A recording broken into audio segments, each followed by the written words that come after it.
Troisième prix, catégorie jeune adulte, Emma Guérin, L'inconnu du balcon.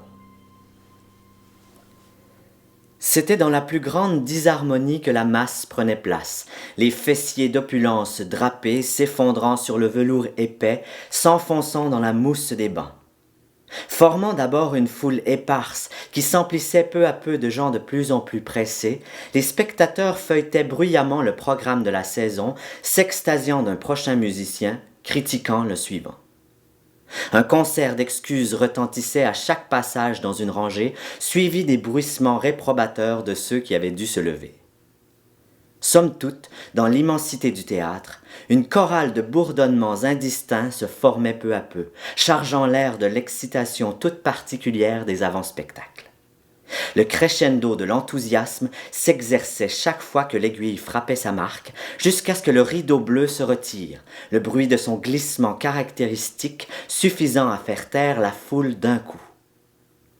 Bienvenue, applaudissements, spectacle. L'orchestre, qui s'était fait discret jusque-là, s'éleva lentement en une féerie de mélodies traînantes, mêlant cuivres et cordes en une langueur douloureuse, une grisante souffrance. Les regards courtisés par la seule silhouette sur scène, ils ne pouvaient s'en détacher. La splendeur de l'instant, la récente sensation dont on vantait la voix céleste partout où l'encre pouvait marquer le papier. Son portrait dans les journaux, les compliments dans les rumeurs et l'appréciation des gens sortant du grand théâtre. D'inconnu à étoile, du jour au lendemain devenu merveille, les salles étaient pleines, sa carrière s'élançait, sa voix de même. Transcendant la musique même, la faisant apparaître comme un reflet morne auprès du chatoiement diapré qu'exprimaient ses notes, elle roucoulait un envoûtement collectif que pas une oreille n'ignorait. Sa figure relevée vers une haute instance que seule elle percevait, l'émotion de profondeur qu'elle exprimait trompait les spectateurs à ses pieds, puisqu'à travers l'aveuglement des rayonnements, ses prunelles cherchaient le fantôme des balcons.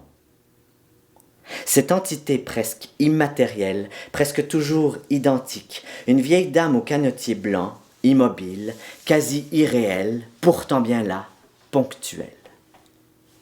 Elle assistait à chaque représentation avec la patience des rivières pour arrondir les pierres. Ses mains gantées, croisées sur ses genoux, ses ondes argentées frôlant ses joues, le visage caché d'un ombrage flou. Toujours au même siège. Elle était devenue le roc de la splendeur, dont la vision ne pouvait qu'être irrémédiablement attirée dans sa direction depuis le début de ses apparitions ininterrompues. Mais son identité demeurait inconnue. Elle avait présumé une critique pincée, reconnaissant le talent à la répétition de ses démonstrations, puis une adversaire guindée, n'assistant au spectacle que pour le déprécier. Enfin, la menace d'un plus sombre dessein qui pendait comme une épée de Damoclès pour couper court à sa popularité. Et voilà qu'elle était encore là, marbre ignorant la vibration de son art, la toisant sans qu'elle ne puisse le lui rendre. Plusieurs fois, elle l'avait fait remarquer aux musiciens qui haussaient les épaules sous l'ignorance. Et si cette dame était donatrice? Elle pouvait admirer le résultat de son investissement tant que son envie le lui dictait. Peut-être même était-elle une artiste qui écrivait en laissant la noblesse des chansons guider sa plume, revenant épier sa source dans la plus grande des admirations, sans savoir que son assistance causait un tel bouleversement. Pourtant, il y avait quelque chose d'augural dans le maintien de l'aîné, dans son silence et ses applaudissements polis, un magnétisme énigmatique. Ce soir, elle chantait pour elle, donnant à son timbre une sincérité abyssale qu'elle projetait dans la hauteur des balcons, séduisant l'ensemble, le dirigeant vers la solitaire. Dans l'imprécis de sa position, elle la découvrit lentement s'avancer, son intérêt capté. Sa poésie lyrique surpassait celle-là même qui l'avait fait monter sur cette scène, qui avait lancé son nom et l'avait transformé en devise d'excellence. Sa prestation surpassait ses précédentes, permettant le doute de n'être jamais égalé, jusqu'à se faner dans le silence de la fin, ayant allumé des centaines d'étincelles en ceux qui écoutaient.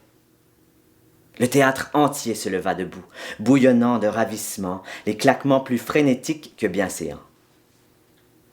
Plongé dans l'émerveillement de son public, la splendeur ne put que s'incliner pour lui, relevant à nouveau sa fierté vers son inconnue qui s'était levée pour applaudir, elle aussi. Graduellement, l'enveloppe bleue se referma devant elle, la laissant pantelante dans l'exaltation du moment. Elle devait savoir qui c'était, partager avec elle sa discrète influence sur sa performance. Sourde aux félicitations des collègues d'arrière-scène, elle releva la jupe de sa robe et s'élança en courant. La salle se confondait dans les bruits de son appréciation, un bourdonnement commun de fascination. Les promesses d'un bouche à oreille approbateur, qui ramassait bourses et chapeaux, résonnaient aussi fort que le chant du spectacle. La foule se condensait, torrent infranchissable, se déversant vers la sortie, ponctué des voix de félicitations qui remarquaient l'étoile à contre-courant. Lorsque, la chute remontée, la chanteuse atteignit l'entrée de la section haute, elle ne trouva que masse d'inconnus en discussion et un banc vide là où avait été la dame au canotier. Pas un signe de l'entité, évaporée avec le reste des premiers sortants. Dans le silence, elle voulut embrasser sa vision, prenant sa place déjà froide. Elle croisa ses mains sur ses genoux, ses courts cheveux sombres frôlant ses joues.